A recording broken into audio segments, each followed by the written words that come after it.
Olá, tudo bem com você?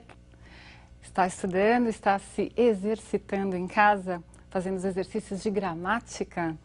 Bom, vamos continuar a aula sobre verbos. Hoje falaremos sobre o imperativo, falaremos sobre a formação de tempos a partir de um tempo chamado primitivo e vamos também falar das vozes verbais, ou seja, vamos flexionar o verbo, tal qual nós vimos na semana passada. A primeira parte da nossa aula hoje é dedicada ao imperativo, que traz uma série de complicações.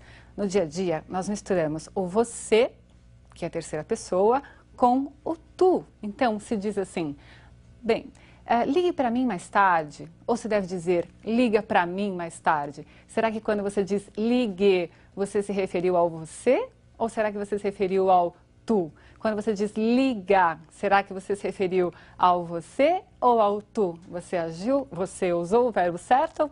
Você vai ter hoje a resposta, prestando atenção à formação do verbo no imperativo. Comecemos. Veja, eu vou utilizar como exemplo o verbo ver, que é um verbo mal usado no dia a dia, na forma principalmente do futuro. Mas eu quero que você preste atenção agora no imperativo. Vamos lá.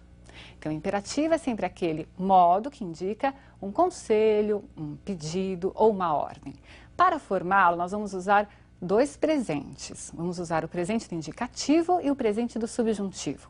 O imperativo afirmativo, aquele que se usa para que alguém faça alguma coisa, não é? Então, aí a intenção de dar o conselho, ordenar, é formado pelos dois presentes, presente do subjuntivo e presente do indicativo. Do presente do indicativo, nós vamos usar apenas duas formas, a segunda pessoa do singular e a segunda pessoa do plural. Então, leia comigo, olha, eu vejo, tu vês, ele vê. Nós vemos, vós vedes e eles veem. Como é que eu formo o imperativo afirmativo? Para isso, eu vou conjugar também o verbo ver no presente do subjuntivo. Que eu veja, que tu vejas, que ele veja. Que nós vejamos, que vós vejais, que eles vejam. Observe, vou retirar as segundas pessoas do presente do indicativo menos o S. Veja, vê tu.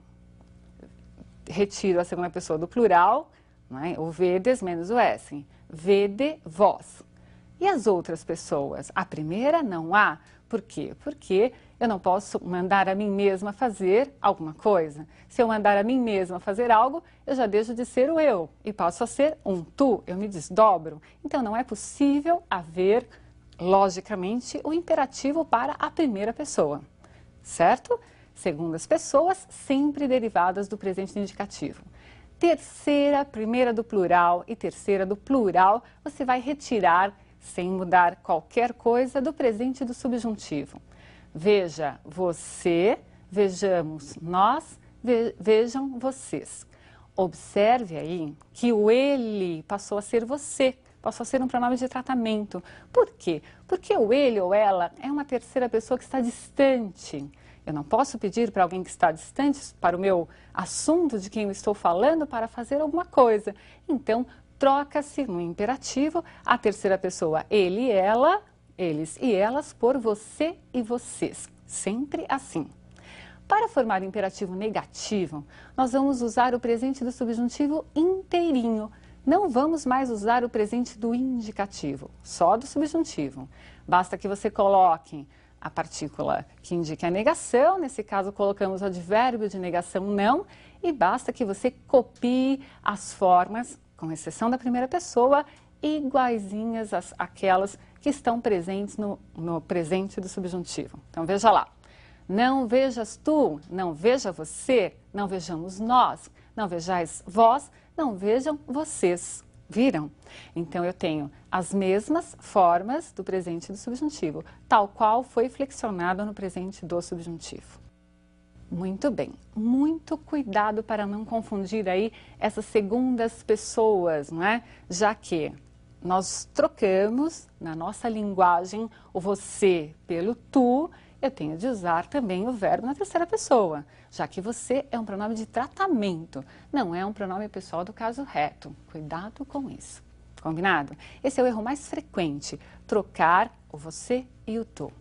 Bem, nós vamos também ver como é que se formam tempos a partir de um tempo primitivo. O que vai ser mais útil para você no vestibular são as derivações do pretérito perfeito e do indicativo. Observe como é que eu faço essa formação, não é? Quais são os verbos possíveis de serem derivados desse primitivo. Veja, primeiro você vai pensar assim: eu devo flexionar o verbo que eu quero derivar, não é? Flexioná-lo inteirinho no pretérito perfeito do indicativo, mas eu só vou utilizar a terceira pessoa do plural. Então, de novo, o verbo ver, não é? Veja que eu só coloquei aí na tela para você o verbo na terceira pessoa do plural. Eles viram, não é? Dessa terceira pessoa, no nosso exemplo, o verbo ver, nós vamos seguir uma sequência para tirar partes dessa desinência, que é o final do verbo, não é? E junto ao radical, nós vamos fazer transformações e criar outros tempos. Então, vamos organizar.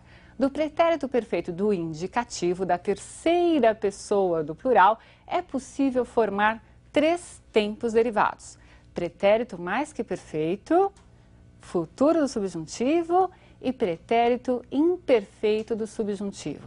Como se faz isso? Veja lá, você tem eles viram, retira-se o M, vai ficar eu vira. Então, sempre que eu quero formar o mais que perfeito, eu vou à terceira pessoa do pretérito perfeito do indicativo e retiro o M. Então, ficou eu vira. Retire o AM menos o AM, a desinência do viram. Você está, veja, tirando partes. Você vai formar o futuro do subjuntivo. Na aula anterior, eu disse que você pode se utilizar de muletas. Então, palavrinhas que vão ajudar a flexionar os verbos no subjuntivo. Aqui no caso eu usei o quando, veja lá, quando eu vir a minha amiga, darei o recado. Veja que não é quando eu ver a minha amiga, é quando eu vir, quando eu a vir. Tudo bem? Tiramos o AM e formamos o futuro do subjuntivo. Agora, o pretérito imperfeito do subjuntivo. A terminação desse tempo, nesse modo, no subjuntivo, é sempre o C, SSE.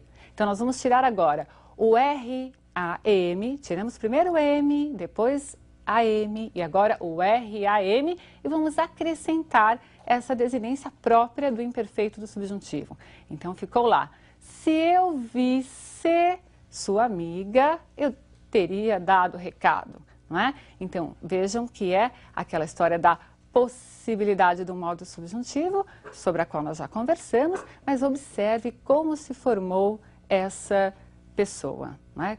Como se formou esse tempo. Eu só usei a primeira pessoa, porque a partir dela, certamente, você consegue continuar as flexões. Percebeu, então, de uma única pessoa, a terceira pessoa do pretérito perfeito do indicativo, nós formamos 3 tempos verbais. 1 do modo indicativo e 2 do modo subjuntivo, certo? Você entendeu, eu tenho certeza, e você deve se exercitar para fixar essas flexões, não é? E saber utilizá-las. Muito bem. Vejamos agora outra flexão, que é a da voz verbal.